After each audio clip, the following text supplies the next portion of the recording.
Būs tāds interesants rīks. Ar šo mēs tūlīt kādu kukaini iesūksim. Nu, kur ir? Tā. O, redz, kur tārpiņš.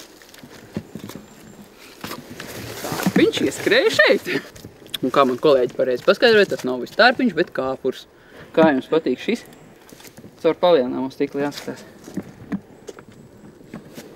Kas tas ir? Tas mums ir, sauksim viņu par ūdens skorpionu. Viņš ir no upītes izzvejots. Bet turpat blakus ir arī rieksts, un redziet, kur riekstā caurums.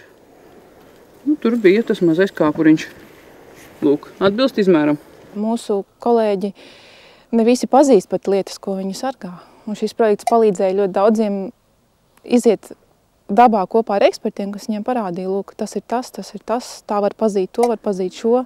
Par daudzām lietām inspektori bija vienkārši darba tādā drūzmā un steigā dzirdējuši, bet nekad viņiem nebija bijusi tāda nopietna apmācība. Un šoreiz bija eksperti, kas viņiem stāstīja, rādīja, skaidroja, arī uzdot jautājumus, un bija tiešām ļoti priecīgi, ka viņi daudz kur uzzinājuši. Tas ir nodarbs.